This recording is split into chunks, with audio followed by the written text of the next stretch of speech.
Hello everyone, welcome to another episode of Gaming Weekly. Inside Gaming Weekly, possibly. That's another. No, just Gaming Weekly. That's another channel. This is this whole thing 5 days a week. We've got big scary tech giant Google trudging into the games industry like they own the place. Yeah, and Brendan Greene is moving from PUBG like he owns the place. Plus, Lawrence found a reason to talk about Doom, so get excited about that, I guess. There he is, big thumbs up from I wanted to wear my Lawrence. Doom shirt, but I forgot because I woke up and I was tired. It happens. But first up, Jade Raymond tweeted this week that she has joined Google as a VP, which is kind of wild, actually. If you don't know Jade, well, you probably should. Her career in video games spans 20 years at this point. She was also one of the original team who worked on Assassin's Creed and an executive producer on Assassin's Creed 2. That's over a decade ago now. It's crazy, yeah. She also worked on Watch Dogs and Splinter Cell, and then, with plenty of years in between, went on to found EA Motive, who made Star Wars Battlefront 2. There you go. When she eventually left EA, she said, quote, "I can't say yet what I'm doing. We'll have to call it a top secret project for now." Hint, hint, wink, wink, I'm going to Google. Anyway, now we can pretty safely speculate that that project is Google and whatever the hell they're going to announce at GDC this week. Yeah, Lawrence, next week. What are they going to announce? Yeah, apparently they're set to unveil their, quote, vision for the future of gaming. Beautiful. Yeah, that's very elegant. That'll be at the keynote at GDC, which is March 19th at 10 a.m. Pacific. Mark your calendars, I guess. Also, we just went through daylight savings time, so be careful about that one. If you're not caught up now, there's you're screwed. Why does my boss keep calling me? Earlier this week, Google also put up a teaser trailer for GDC. That's basically a bunch of cuts of different environments. One looks musical, another seems sports related. There's a fantasy looking place, a car garage. VR!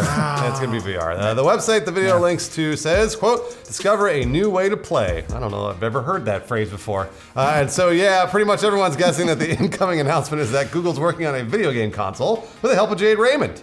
Jade's known for making games, though, not hardware. Right. So our guess is she's working on some launch exclusives, maybe. Yeah, the console part does make sense, though, and has actually been rumored since at least June last year, right, Lawrence? Yeah, that's when Kotaku initially reported on the rumors. They said the console, which was codenamed Yeti at the time. Usually Google has cuter code names for their projects. Yeah, you're right. Yetis are cute, come on. Fair. Yeah, they destroy you. Anyway. They'll be named after Cryptarchs or whatever the animals are. Cryptarch is from Destiny, but What did Luke cut the arm off in the beginning of Wampa. There it is. So it's supposed to go head to head with Microsoft and PlayStation in the, quote, mainstream gaming sphere. Cool. I love the game sphere. My favorite console. It could also be an extension of Project Stream. This is something Google showed off a while ago. It was canceled back in January. It lets you play AAA games through Chrome. Had some technical tests in October 2018. Yeah, basically just a big streaming platform. Google, if anyone, actually probably could pull off a streaming-only console. They have virtually unlimited income and a massive server network, so maybe we'll get the announcement that they're making a diskless console before Microsoft even gets to announce theirs, which is actually supposed to be available for pre-order starting next month. Holy shit, the announcement could also just be about the game controller Google patented, which half-leaked a few days ago. Looks ridiculous. A few crafty designers have made up some mock-ups of it already, though it's worth mentioning that none of them are guaranteed to be accurate, but it's described as a relatively standard controller. As you can see, twin joysticks, like the PS4 DualShock, 4 face buttons, and a D-pad, 2 bumpers, 2 triggers, a Google button. Oh, Google button! What happens when you press it? I guess probably downloads your Gmail or something. Yeah. I don't know. Just auto searches nude porns or nude moms in your area. Better fucking do an incognito, 'cause that's how I buy presents. There's also a microphone button and some other stuff, so enjoy. Google, nude moms in my area. The console thing seems more likely, though, and could massively change the games industry. Google getting on the streaming train first could encourage Sony and Microsoft to do it way sooner than they'd planned. Yeah, it's also totally possible it could push one of the two of them out. Whoa. I mean, we're talking theoretics here. Yeah. And we have to include Nintendo here too. Is Google, with its absurd amounts of money, going to be the company that edges out one of the big three? Man, that'd be crazy. Lawrence, what's the answer to that? So it's odd because Google, the edge that they might have is just the raw amounts of user data and like big data that they could manipulate. Yeah. Maybe there's some way that they can, if this is a game streaming platform, we could be looking at some weird cyberpunk future where like the game starts tailoring itself around your life, because everything you Google search and everything you look in your Google Now feed and everything coming through your Gmail, that's all data Google has. That's a lot of porn. Yeah. When you fight a big demon monster, it might look like your actual mom, nude mom. What are you talking about? So yeah, Google's not super competitor friendly either. And this is one of the kind of other angles that this console might have. They do try to push other companies out of their markets, and they're really good at it. Yep. Boy, if you want to go down that rabbit hole, there was a whole thing about how Chrome like started pushing updates through its like AMP service that made Edge and other browsers run way more terribly. That's right. They would just put in like invisible divs everywhere and just shit that would throw other browsers off and make them run slower. Yeah. Wow. Yeah, Google's got a bit of a dark side that not a lot of people know about. I mean, it could be innocent, but maybe No, not be. they just took out the "Don't be evil" thing in their. I noticed that. Yep, their little company mantras is getting a little more corporate. But so I guess when it comes to stuff like Google Plus and Google Wave and Duo, or They have failures. yeah, sure, but they prototype a lot, and maybe that's what we're looking at here. It's just like a Google can lose 500 million behind the couch, so they're just like, you want to go make games? Fine, fuck it. We'll see if it works. I mean, I don't know too. Also, they just closed down their Pixel Book and like some other division, Right, they did, yeah. where they didn't actually let anyone go. They just said, finds a new job at this company. And they have so much money, they don't have to let anyone go. Don't fire anybody. No, That's they're awesome. They're like, go work somewhere else. Figure it out. Go work on the Game Sphere or whatever they're making. There are also major privacy concerns when it comes to Google in the first place. Of course. And how much they monetize our browsing habits. Yeah. Google makes most of their money from advertising. So does this mean that a console that's littered with ads, or does it mean they'll be using a home console's microphone to better spy on us? They're already doing that with Google Nest and all that other bullshit. They're totally spying on us. What I think it's probably more likely is they just get a deeper understanding of the human psyche. Like by basically analyzing the way people play games. I mean, you can measure everything if it's going through your console. What you look at, how long you look at it, how you go through menus. Like there's a load of UI and UX data that you can get from that, and Google's very good about ingesting user data and using it to manipulate its users. Enjoy the Google box. Or no, introducing the Google Eye Tracker.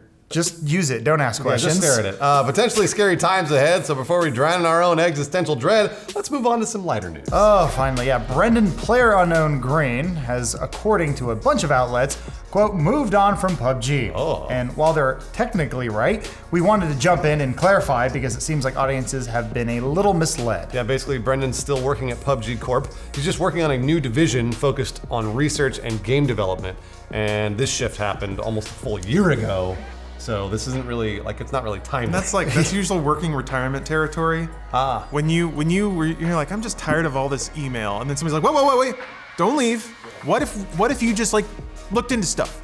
Hey, you'll be our futurist. How about that? You just get to play with toys all day and just hang out and just don't leave because our investors are gonna freak out. Yeah, Right. probably one I of mean, those. he literally moved to Amsterdam last year to head up PUBG special projects, Oh, cool. as they call it, though he's still consulting creative director on PlayerUnknown's Battleground Self. Oh, okay. Again, even though this actually happened a year ago, Green said in his statement this week, quote, "The past 5 years of my life has been all about Battle Royale. From the early days working on a mod to getting the chance to create my vision for a Battle Royale title, PlayerUnknown's Battleground." PlayerUnknown. His handle is on the box. PUBG. Is that the first?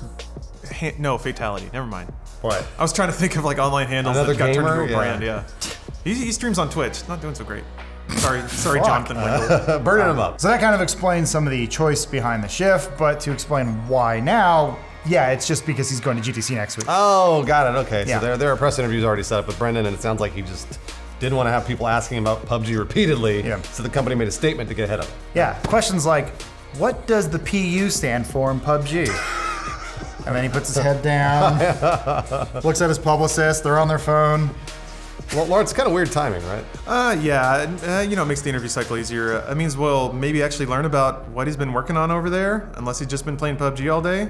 So I don't know. He's not actually leaving PUBG Corporation. He's still on their payroll, I guess. Calm down. I mean, I wasn't upset. Calm down, I you didn't guys. care. Game's done. You guys are getting a little worked up. We'll do you a favor and bring down the room with the Doom Annihilation trailer. Oh, sweet, yes.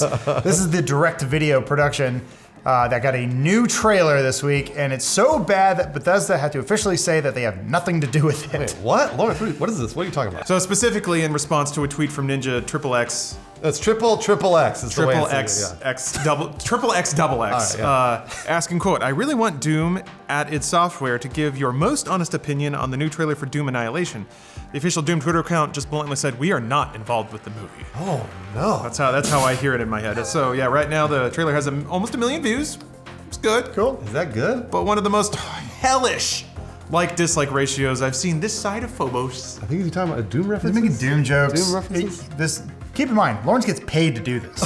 So whatever you're doing, feel terrible. The trailer earns its 20K downvotes with some very cheap-looking production. Yeah, so what is going on here? How did we go from The Rock and Carl Urban throwing each other around in 2005 to this, hopefully to so bad it's so good that it's Uwe Boll?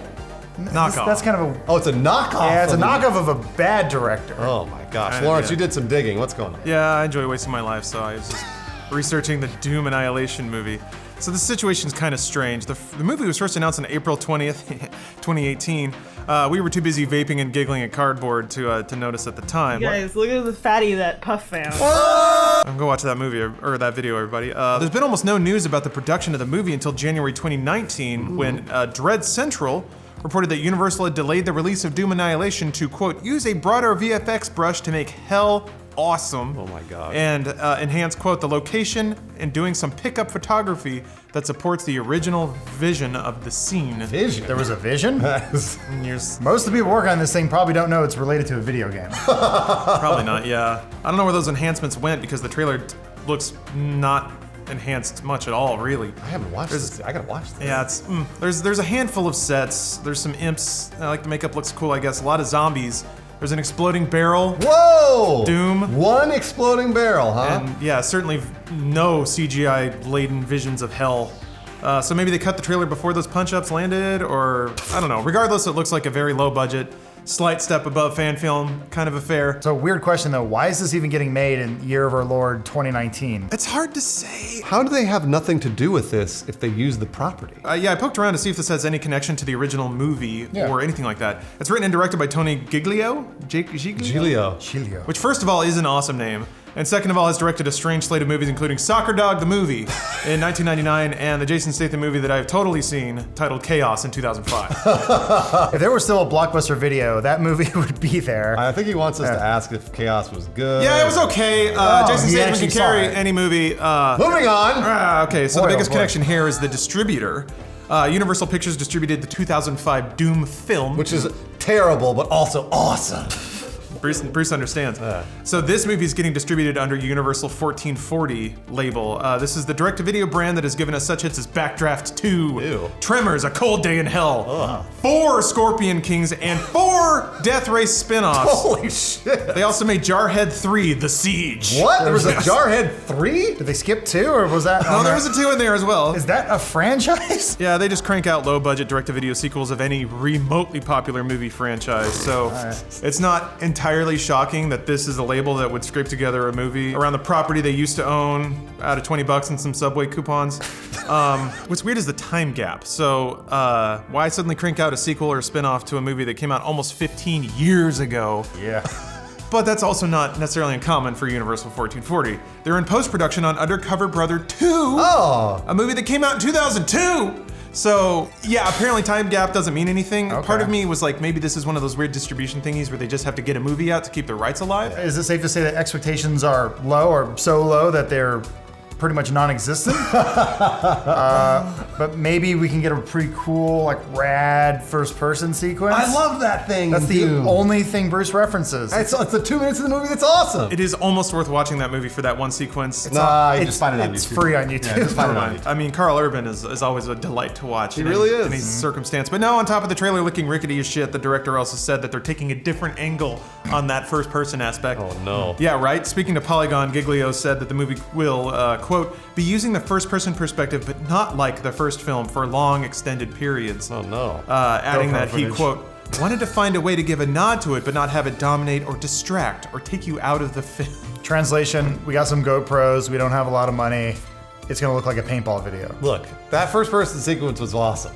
That was and it awesome. cool- and the reason it was cool is because the rest of the movie's garbage, and then you got to that and you're like, whoa, this is cool. A And metal then it kicks cuts up out. and like first person reloading. Yeah. Like that's the dumb thing is the director's like, we don't want to take people out of our cinematic experience. I don't that think was he- the only time I was into that movie. I don't think he saw the movie. I think someone explained to him how it happened, and he said, "No, we won't be doing that. We have one exploding barrel." They use it. Mark, you have more to talk about here? Yeah. How? The director went on to say that the Marines will have a heads-up display the movie can move into and out of Oh my as an homage to Doom. Is that an homage? Sounds kind of like Aliens, when they were cutting around to the first-person Sure. cameras. Except Aliens was a good movie. Yeah. So, Bottom line it for us, Lawrence, please. We agreed you only have one 5-minute Doom segment a month, and you're close to. You've hit 10 minutes. You're going over. my group therapist really screwed me on it. Anyway, this looks like a cut-rate direct-to-video trash, but I'm gonna drink and watch it anyway. Of course you are. I'm down. And that is time.